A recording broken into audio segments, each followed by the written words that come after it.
Hey, coaches. Welcome back to Football Talk with Coach Chip. Today's episode, we're going to look at using double teams to block a six-man box, but only using 5 linemen. All right, let's get started. Don't forget our friends over at Right Equipment. That's right-equipment.com for all of your strength and conditioning needs. They do financing. They'll work with your budget. Give them a call. All right, now some of you have already looked at the diagram, and longtime subscribers already know it looks very similar to my version of zone.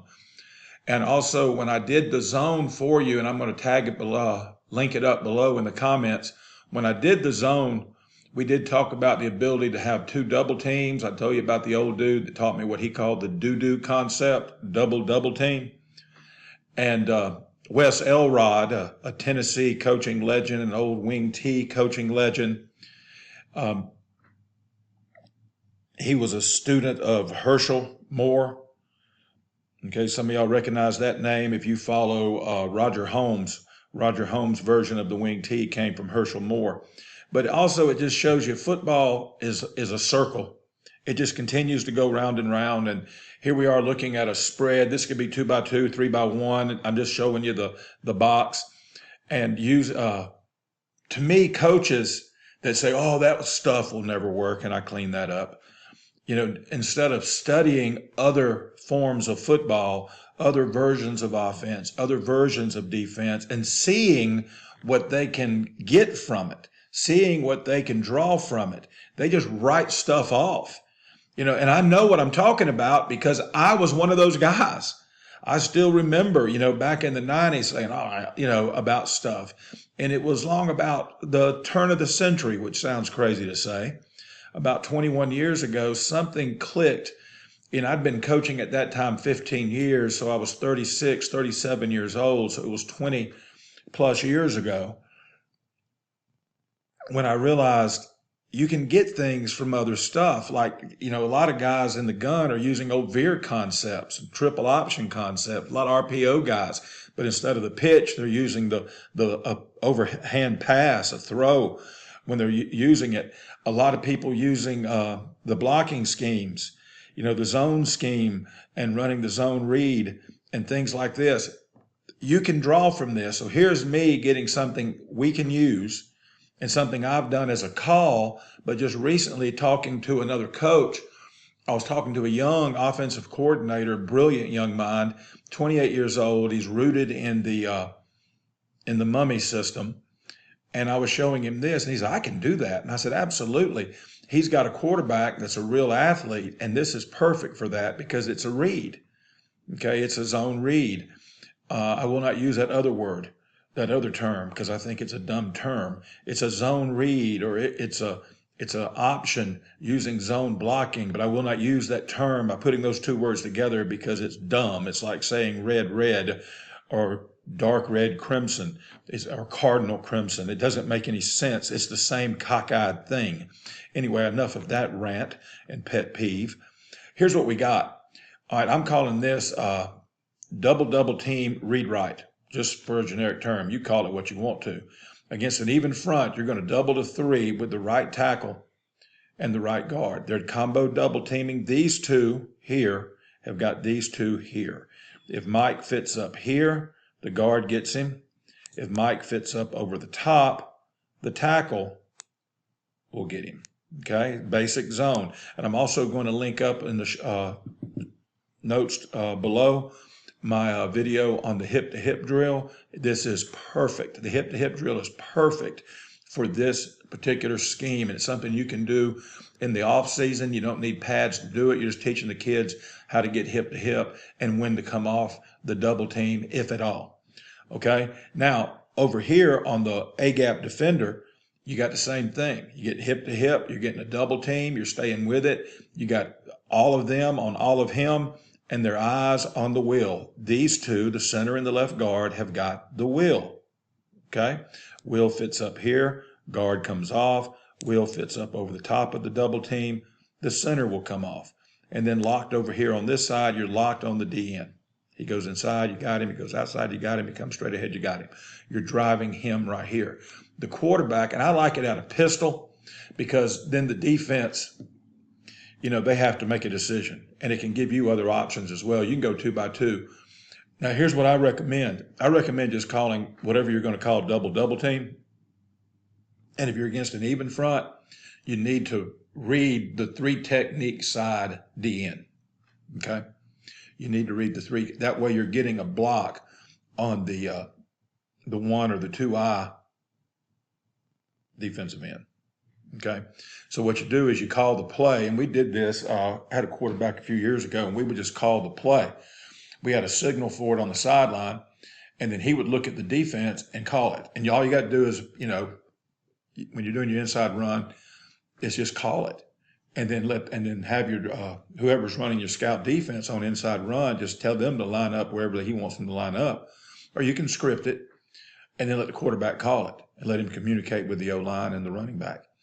Okay, and so that's a great way to do it, is let the defense dictate what side you're going to go to, so you get the matchups you want. Okay, that's how you would do it against an even front if you're doing the double team right. Let's look at it the other way. You can see this way of running the double team read left. All we've done is flip the play because the 3 techniques to the other side. So we're getting the read right here. And I didn't go into how you read it and all that. That's up to you. But get the ball get it seated in the belly as soon as possible. Remember, the running back's responsible for the mesh because the quarterback has got to read the end, and he can't read the end and find the pocket at the same time. Running back's responsible for the mesh. Now, I run it just like midline, where he gets off the midline. He's going to step with his backside foot, pivot, get the ball depth, just like he did back in the old days with triple option, wishbone, split back veer, and get it deep, okay, and get it in his belly, because the quicker and deeper you get it into the running back's belly, the more time you have to read the DN. And I'll do a video. I really haven't done one. I've just mentioned it a few times when we talk about reads on just how I coach the mesh and the read on RPOs and RROs. Run read options like this. By the way, the mesh is the same. The read is the same as what you do after the read that's different. And I tell the running back to run right up the middle, just like a midline dive, right up the middle, reading the blocking, okay? Reading the blocking where they fit up and just bang it. I think it's a great short yardage play. It's 3rd and short. You getting 2 by 2 and getting super wide splits. You're going to get 4 out of the box completely, really 5, because the safety is going to have to be back deep. They've got to honor that crap. If you put people out there with no hands, okay, my apologies to somebody with no hands, they're going to go out there and cover them, okay? I don't care who you put out there. And so you're getting 4 or 5 people out of the box. You're getting the 6-man box. They got you outnumbered, so they think they're winning, but you're reading one of them, and you're getting double teams on 2 of these guys. So it's a double team. And this is how I do it to the left. Okay? Same thing. He's banging that joker right in here. Quarterback is reading, in this case, the left DN, because that's where your 3 is. All right, be sure to hit me up if you have any questions about it. I will return and answer all correspondence, whether it be through siegel.chip@gmail.com or whether it be on Twitter @ChipSiegel, or whether it be on my Facebook page, Football Talk with Coach Chip. I'll hit you up. All right, let's look at it against an odd front. Okay, now here it is against a 3-3, and the reason I did it against a 3-3, and you probably heard me say this before, when it comes to odd fronts, I always work against a 3-3, because you can block a 3-3, you can block a 3-4. Okay, that's my opinion. Some may differ on it, and that's fine. I'm not going to argue with you about it. This is what I believe. And if I'm working against the even front, I work against 4-2. What you may call it, a 4-4. But now that I've gone to spread and spread schemes, and only time I've got a guy in the box is the sniffer. Besides, I'm going to be 3 wide receivers almost every time. And so I'm going to get a 4-2. I'm not going to get a true 4-4. Okay? If you do, I'm going to light your fanny up. All right, now, if we're going to run double team read right against an odd, of course, it doesn't matter. Coach, you can call it from the sideline if they're getting in a 3-3 stack. You're going to get the play side tackle is going to release inside. Now, avoid contact. Sometimes you get these these offensive tackles, these young kids, they think, well, if I bang him, that'll make the play better. No, tell him it makes the play worse. So you appreciate his effort, his attitude about collision and trying to help. But no, tell him to dip and rip like a defensive lineman trying to slice through a gap and come through clean. Get skinny, dip and rip, drop that inside shoulder. Don't give the DN a good surface to get his hands on him. And you want to get inside that joker as fast and quick as possible. Step with that inside foot, drop that outside shoulder and that elbow and throw that right arm, backside arm through, or in this case, front side arm. It's the outside arm. Throw it through, dip and rip, get skinny and climb to that stack backer right there. Okay? And that's that. Easy peasy. And you get it right there. Now, if this guy blitzes outside and this guy squeezes in here, the quarterback's getting a keep read. He's getting a keep read. Okay? Now he keeps it and comes out here. He's one-on-one. Now, if you got an athlete, let him put a move on him. But that's when you do something out here where you have a pitch man, whether it be the slot, it's kind of dropping in here almost like an inverted bubble, and you're running pitch off of his butt right here, or he sees the quarterback coming, he comes here and you throw the bubble or whatever. Is that you put, I'm not just saying whatever, but it is, do what you want to do. There's all kind of things you can do. So you still got them, okay, but you got to have an outlet over here, especially against the 3-3 team. If this dude wants to come, if they do that, him here and him here, which is a great way for defensive guys to play anybody that runs a zone read, which is what this is at the end of the day. Is let this guy go in there and take away all this, the DN take away all this, and let the backer be responsible for the cue. And it kind of messes with the quarterback's read. He's getting a keep read when he sees that. Okay? And then you got a double team on the nose, center, right guard, and a double team on the DN. These two responsible for these two responsible for these two. See? So they're going to double, come together, look at the hip-to-hip drill linked up at the bottom, and they're going to work to him. And you know what I'm talking about. It becomes outside, tackles got him. It becomes inside, guards got him. Same thing here. It becomes here, center comes off. It becomes here, guard comes off.